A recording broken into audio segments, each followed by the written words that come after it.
नमस्कार दोस्तों। आज मैं अपने लेबोरेटरी केमिकल के बिजनेस के सीरीज का अगला भाग आपके सामने पेश कर रहा हूँ।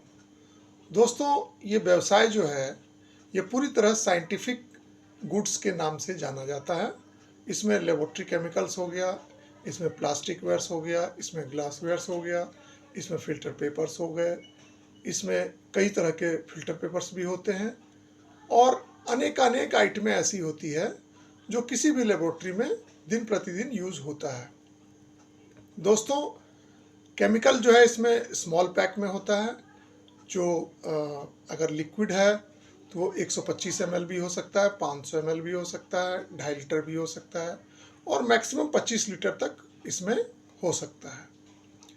उसमें ग्रेड भी होता है, जो एक नॉर्मल सिंथेसिस ग्रेड भी हो सकता है, LR ग्रेड भी हो सकता है, AR ग्रेड भी हो सकता है और HPLC ग्रेड से लेके आगे जाके LC-MS और MB ग्रेड तक जा सकता है। फिर बारी आती है प्लास्टिक वेयर्स की, फिर आती है ग्लास वेयर्स की।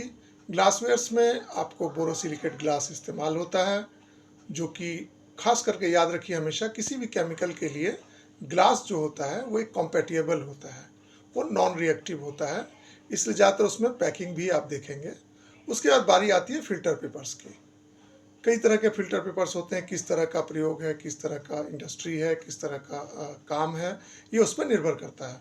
दोस्तों, ये व्यवसाय का भविष्य जो है वो काफ़ी बढ़िया है।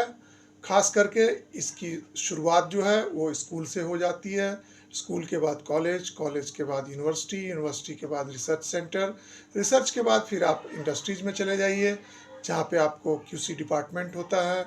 इवन प्रोडक्शन में भी इसका इस्तेमाल अच्छा खासा होता है। खास करके जब से एग मार्क या कोई भी जो BIS है या जिससे मान्यता लेनी पड़ती है, पैकेजिंग इंडस्ट्री हो गई जिसमें पैकेज्ड गुड्स होते हैं, तो उसमें क्या होता है कि एक सर्टिफाइड होने की वजह से उनको एक लेबोरेटरी सेटअप करना ही होता है। तो उसके लिए टेस्टिंग लेबोरेटरी की डिमांड बढ़ रही है।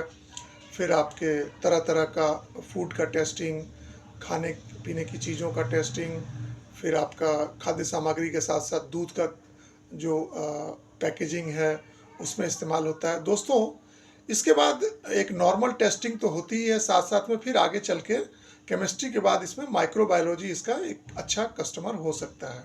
यानी कि डिपार्टमेंट वाइज देखें अगर आप, तो केमिस्ट्री हो गया, बायोकेमिस्ट्री हो गया, माइक्रोबायोलॉजी हो गया, उसके बाद बायोकेमिस्ट्री हो गया और भी कई डिपार्टमेंट्स हैं जो थोड़ी बहुत इस्तेमाल करते हैं। दोस्तों, आगे हम इसी तरीके से आपको पूरी तरह से एजुकेट करेंगे। आपके किसी भी सवाल का जवाब दिया जाएगा।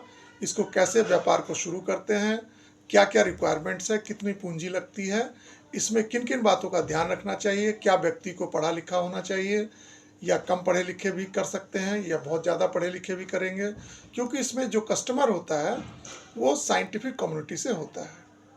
वो MSc भी हो सकता है, वो PhD भी हो सकता है, वो प्रोफेसर भी हो सकता है, वो BSc भी हो सकता है। दोस्तों, आप इस व्यवसाय में भविष्य अच्छा देख सकते हैं, क्योंकि आने वाला समय जो है वो कोई भी चीज़ जो पैक होगी जिसमें कोई मार्का लगा होगा उसको टेस्टिंग के लिए जाना ही होता है, गुणवत्ता की जांच के लिए। तो इसके लिए दोस्तों आप हमेशा बने रहिए। हमेशा मैं आपको इस इंडस्ट्री के पूरे अपने अनुभवों का निचोड़ आपसे शेयर करूंगा। मिलते हैं दोस्तों अगली वीडियो में कुछ इसी तरह की बातों को लेकर के। धन्यवाद दोस्तों, आशा आपको पसंद आएगा। जरूर इसको देखें और कोई सवाल हो तो कमेंट बॉक्स में लिखें भी। नमस्कार दोस्तों।